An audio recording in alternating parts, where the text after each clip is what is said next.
Kamati ya soko la samaki Mazizini imewapatia msaada wa sare za skuli wanafunzi wa skuli ya msingi Kiembe Samaki, ikiwa ni mwendelezo wa utaratibu waliojiwekea kusaidia jamii iliyowazunguka. Akizungumza mara baada ya kukabidhi msaada wa fomu kwa wanafunzi wenye mazingira magumu, katibu wa kamati ya soko la samaki Mazizini Nachia Abdul Wakil Mwinyi amesema Serikali ya Mapinduzi ya Zanzibar na Jamhuri ya Muungano wa Tanzania imekuwa ikichukua jitihada kubwa kuweka mazingira bora kwa wanafunzi kwa kuimarisha miundombinu ya majengo ya skuli. Hivyo wameona kuna umuhimu wa kuwaunga mkono viongozi wa kitaifa katika harakati za kuhakikisha wanafunzi wanapata elimu katika mazingira bora.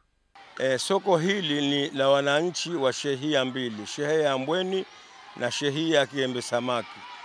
Kwa hivyo soko hili linatoa msaada kila sehemu mbalimbali, wasaidia wazee, kujenga shule, kupeleka misaada sehemu mbalimbali, hata katika majitimai tunachangia wetu tunachangia sana umeme. Hili soko limejengwa kama toka 2013, linasaidia jamii.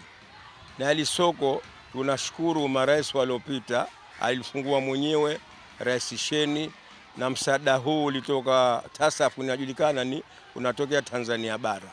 Na kwa hivi sasa hivi tunashukuru Rais wa Jamhuri ya Muungano Mama Samia Suluhu Hassan na Rais wa Zanzibar Mheshimiwa Mwinyi, kwa hivi sasa hivi wanatujengea shule na kila eneo Zanzibar na shule ya magorofa na nzuri tu za msingi za darasa la chini.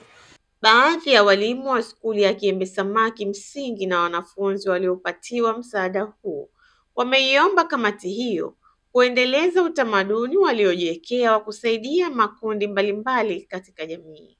Tunawashukuru sana kamati ya soko la samaki Mazizini kwa msaada wao wa kutuletea uniform kwa watoto wetu. Watoto wetu wana changamoto nyingi tu, zikiwemo fomu zimechanika, mazingira magumu, lakini kwa msaada wao tunawashukuru sana, wawe na moyo wa utoaji huo.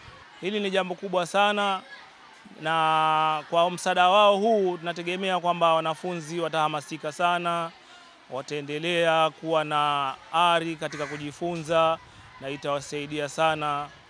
Tunashukuru sana soko la samaki Mazizini kwa kutuletea fomu hizi. Tunaomba waendelee hivi.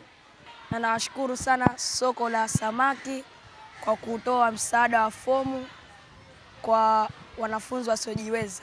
Mimi ni Ashura Mzee, Mshindo TV. Kulike, kucomment na kushare Mshindo TV.